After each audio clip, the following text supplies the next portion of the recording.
এই হলো আজকে দুপুরের আয়োজন। রয়েছে কিন্তু সর্ষে ইলিশ ভাপা, রয়েছে দুর্দান্ত চিকেন কষা, আর রয়েছে কিন্তু বেগুন ইলিশ, আর রয়েছে আম, আর রয়েছে শশা। এই দিয়ে আজ দুপুরে আবার জমিয়ে খাওয়া দাওয়া। ফার্স্টে কিন্তু সর্ষে ইলিশটা খাবো, কারণ এটা কলা পাতা দিয়ে মানে বেশ সুন্দর স্টিমে কিন্তু রান্না হয়েছে। আজকে বছরের ফার্স্ট ইলিশ নিয়ে আসলাম। এটা আজকে 800 টাকা কেজি ছিল। আমারটা প্রায় 500 গ্রাম মতো ওজন হয়েছে। ওই মাছটাই এনেছি, বেশ ফ্রেশ ছিল। আমি কান টান চেক করে নিয়েছি আর পেটটা টিপে দেখে নিয়েছিলাম। দেখা যাবে, খেলে বোঝা যাবে কতটা কি ভালো। সর্ষে ইলিশ দিয়ে খেয়ে দেখা যাবে। হেভি সুন্দর নরম হয়েছে। ফার্স্টে একটু হালকা ফ্রাই করা হয়েছিল, ফ্রাই করে দুর্দান্তভাবে বানানো।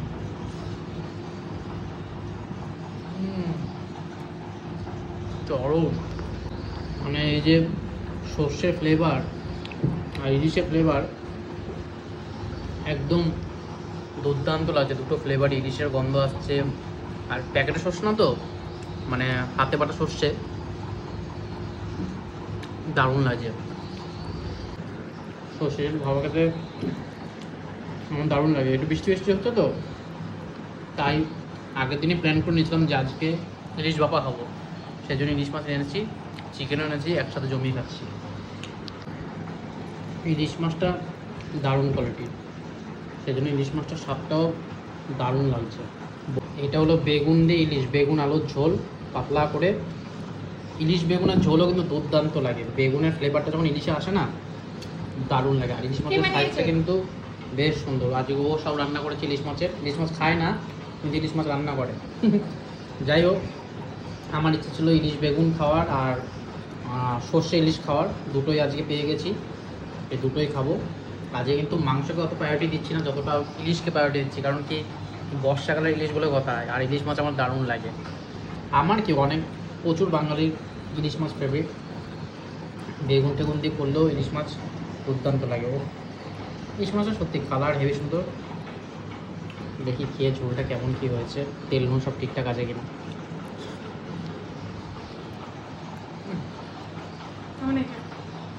ইলিশের ফ্লেভার আর বেগুনের ফ্লেভার মিলেমিশে একাকার, দুর্দান্ত, দারুণ লাগছে। কোয়ালিটি মাছের কি মাছ! ও অনেকদিন ধরে কাতলা, শোল, রুই এসবই খাচ্ছি, আর এটা ইলিশ, দারুণ লাগছে।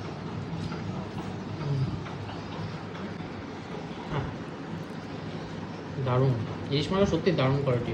ভাপা খেলাম, ভাপাটাও বেশ ভালো লাগলো, বেগুন দিয়েও কিন্তু দারুণ লাগছে। ইলিশ মাছ তো খাওয়া হলো, এবার একটু চিকেন কষা দিয়ে খেয়ে দেখা যাক। চিকেনের কালারটা কিন্তু দুর্দান্ত। যাই হোক, এবার একটু চিকেন কষা দিয়ে খেয়ে দেখা যাক। কালার তো দুর্দান্ত লাগছে। ও তো কলা পাতা খাচ্ছে, ওটা তো সেরা লাগছে। আমি কলা পাতা নিতেই ভুলে গেছি, অনেকটা বড় একটা কলা পাতা কেটেছিলাম। 3 পিস চিকেন নিয়েছি, কারণ 2 পিস তো ইলিশ খেয়ে উঠলাম। যাই হোক, একটু আলু নিই আর একটু নিই চিকেন, এই দিয়ে একটু খেয়ে দেখা যাক।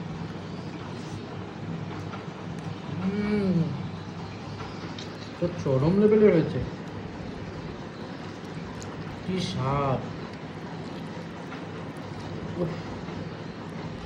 চিকেনটা সত্যি দুর্দান্ত হয়েছে।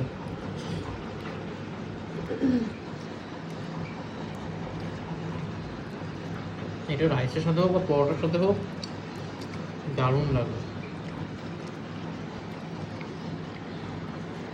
বাড়িতে যদি এরকম খাওয়া দাওয়া করা যায়, রেস্টুরেন্টে যাওয়ার কি দরকার, বাড়িতে শেয়ার করলাম।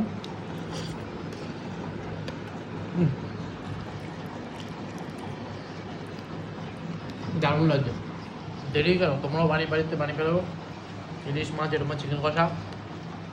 দরকার বলে রেসিপি আমি শেয়ার করবো। এই লেগ পিসের এই অংশটা আমার খেতে দারুণ লাগে, সে চিকেন হোক বা মাটন।